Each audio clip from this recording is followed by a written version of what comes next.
Welcome to the market recap presented by Tackle Trading. Get in the game.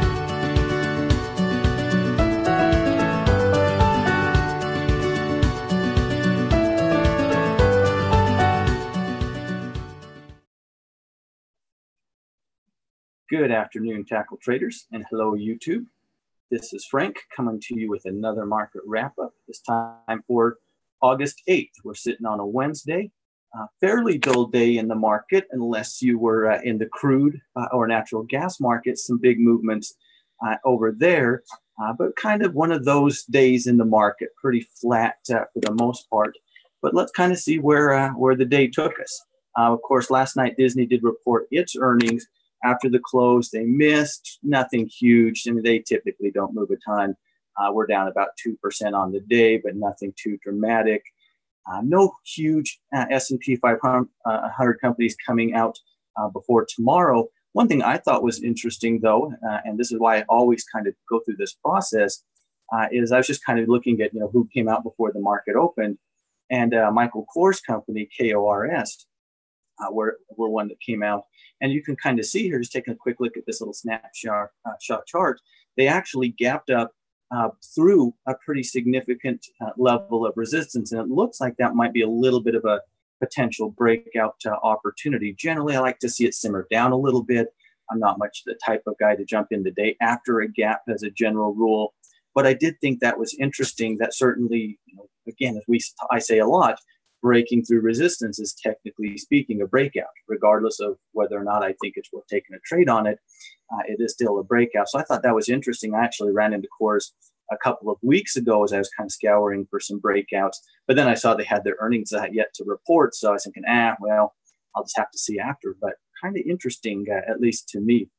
So I just thought I would briefly share that with anybody who is interested. Taking a look at our overall markets, no big surprise. We kind of thought we might be seeing a little bit of this yesterday. We kind of saw the markets, particularly the S&P and the NASDAQ pushing towards their resistance, kind of dying down a little bit, losing a little bit of steam.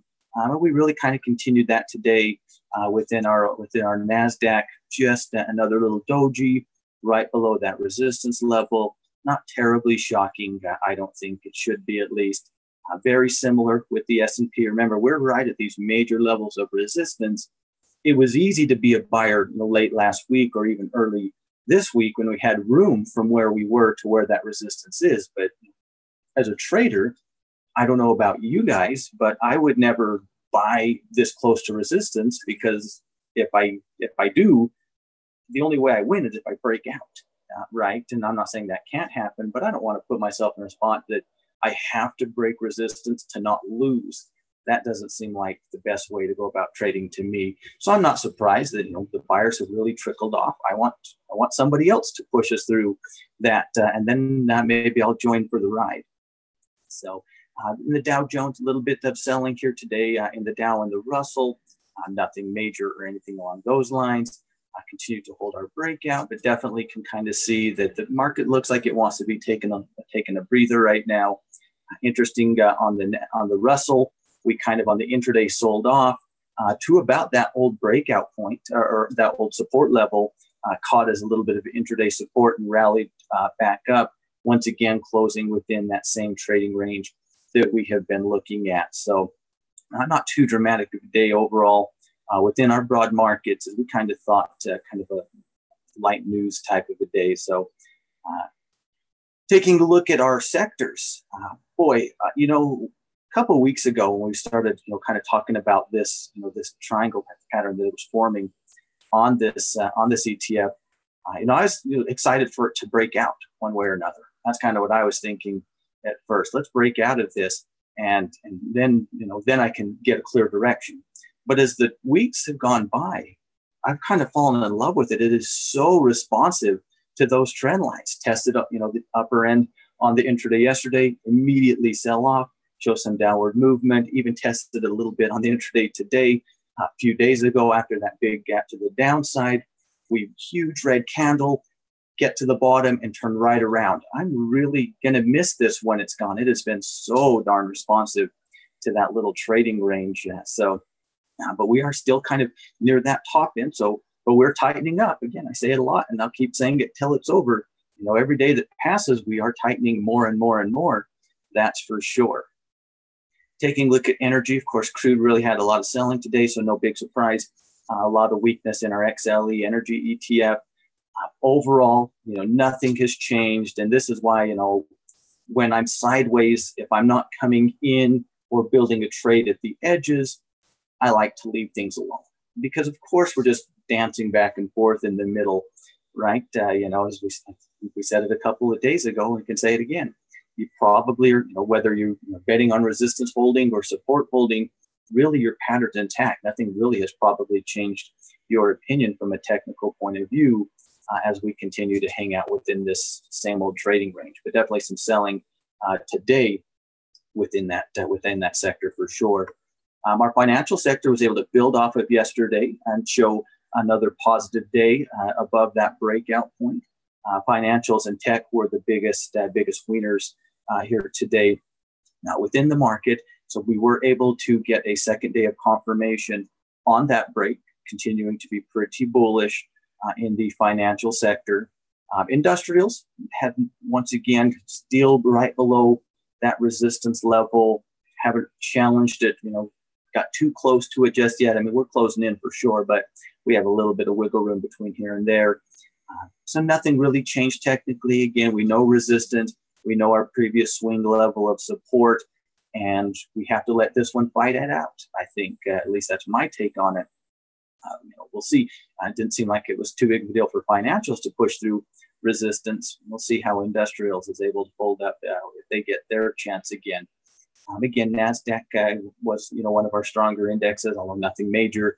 So again, as usually is the case, tech sector overall pretty strong today. But again, looks like it's just kind of getting tired at resistance.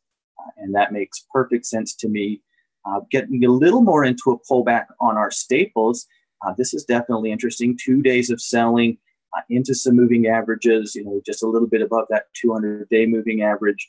Whenever I'm looking at something like this, if it's a pullback that I'm interested in, I want it to happen. If I'm not in the stock already, pull back. So I at least have a potential opportunity to get back in. Definitely want to see, that turnaround type of candle. Of course, I'm not going to guess that it's going to bounce tomorrow because it's at these moving averages. I might think that this is where I should start watching for that and preparing for that. And I think that's a reasonable expectation. But it's one thing to expect that, another thing to jump in without any confirmation. So I'll be, keeping a close eye on the staples over the next couple of days, see if we can get a potential turnaround candle as we close in on those moving averages. But it's been a while since you've seen a couple of real days of selling in the staple sector. I didn't know that was possible, it didn't seem possible lately. When it comes to utilities, really kind of the same place that we were yesterday. We had our brief flirtation with breaking out on Monday, but have fallen right back into that trading range at that resistance. One thing I'm kind of interested in seeing, and as I've said before, I'm not really a utility guy by nature, and I definitely have not felt like I had a strong opinion on them lately. But if we do pull back, one thing that we've kind of noticed is we've been in this kind of little range after this nice bounce back here, is we have been able to put in some higher lows along the way. So I'll be interested to see if we're able to do that again. Maybe that can give me a little more faith if we do break through that resistance level once again. So just something for me personally that I am watching. Another strong day for the healthcare stocks. Again, kind of our candles are a little bit smaller. Yesterday we saw the doji. Today we didn't, really doji, but we didn't move a ton. Just again, we're fairly extended, in a lot of things in the market, certainly within the healthcare ETF. And so again, it's not that you have to be, or even you should be, in my opinion, bearish. It's just that, the pullback probably, if it starts to happen, I probably shouldn't be surprised. But as we kind of talked about yesterday, until we get that first day of selling, well, the pullback isn't happening until that happens for sure, right? So another strong overall day within that sector, been very strong as of late for sure. And of course, in our discretionary, much like last week, yesterday, we're testing that resistance, much like the, NASDAQ, the S&P 500, the industrials, it's hard. It's hard to break resistance. Sometimes, we forget that, I think. But overall, continuing to be positive, but definitely at a challenge point from a technical point of view. Real estate sold off a little bit more today, was not able to hold the breakout point as support, which I would have liked to see. I liked how it operated yesterday, but never really had any upward movement. This is why we wait for that upward movement. Yesterday we had that hammer candlestick. Honestly, if I'm speaking honestly, I was thinking that a little bit of upward momentum coming into this morning could be a potential entry point. Just never saw it. So we're still kind of in that pullback phase. And while I would have liked to see it hold that as a breakout point, our trend overall does remain intact. And so if I do get a potential pullback opportunity, I wouldn't be opposed to taking a closer look at it personally. But we're not there yet. We're still kind of in that selling phase on the real estate sector after that nice little pop that we had here last week. Gold and silver continue to be the least exciting things to talk about. Nothing really happens. They just hang around. And I know it's only been for a couple of weeks, 3 weeks that we've been doing this, but man, it seems like forever. But, sometimes we're up a little bit, sometimes we're down a little bit, but we're not really pushing down any further. No one's willing to come back in. Again, I'm not surprised no one's willing to come back in. And I've not wanted to go short, even though that's kind of where my head's been overall to look. I've not felt like any good opportunities have really presented themselves over the last couple of weeks. It's just boring. It's hard to find something interesting to talk about on the metals right now. That won't always be true. That's what's so cool. That's why you just check in every day. Eventually, there is going to be something that looks really good. Whether it's bullish or bearish, I don't know, and I don't know when. But eventually, that's going to happen, and that's why I check in on these guys every single day because you never know when that's going to happen. Dollar continues to struggle at that resistance level, holding up pretty well. We certainly see some selling, but we haven't really had any major retracement or anything along those lines as we continue that fight at the top of the trading range at that resistance level there on the dollar.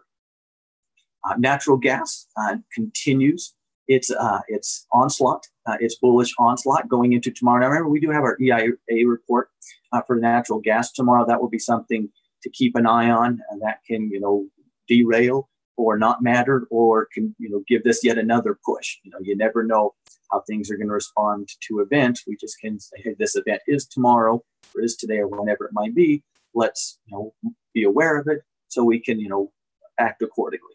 Some people I know don't like to be in during, any of this, and that's their business and their prerogative. So if that's how you feel, that's understandable. But if you're not that, paranoid or whatever, that's fine too. We just want to be aware because you can see some pretty big movements. We saw that on crude today, as we'll see when we take a look at it.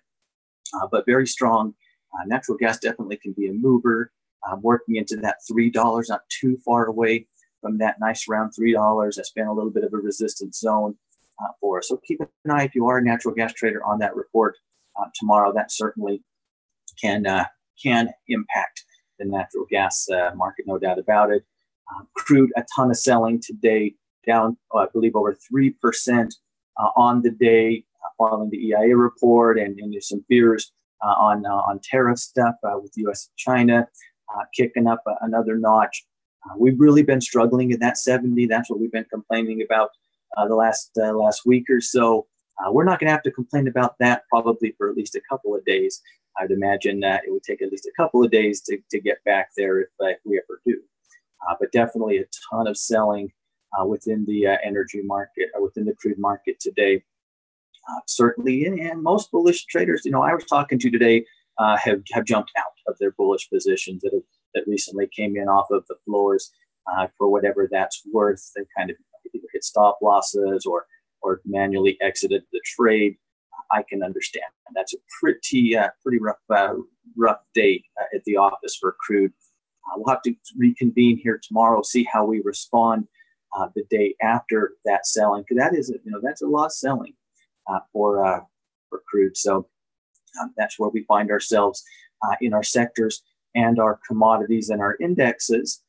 Most earnings, again, wrapping up. There are still some companies that have yet to report, so do be sure to be staying on top of that. We have our PPI report tomorrow, so just kind of watch to see how the market responds to that. While you never know, I wouldn't be surprised if it doesn't care at all. It can also use it as the excuse to start the pullback or to push us through resistance, depending on how traders want to interpret it. So it can be something that we keep an eye on going into tomorrow as well. But again, if you are doing natural gas, keep an eye on that natural gas report. That can and certainly often does move that market. With that, ladies and gentlemen, that is our market wrap-up for today. As always, I certainly appreciate your time. If you haven't already, go ahead and subscribe to the Tackle Trading YouTube channel and hit that notification bell so you can be alerted anytime we have new videos uploaded to the channel, which is very often these days. There's always something new right around the corner. If you enjoy the market wrap-up, it is always helpful and appreciated if you give it a thumbs up, just to let us know that it's helpful for you, that you do enjoy watching it. I will let you get out of here this afternoon, but happy trading, and I will see you in the next one.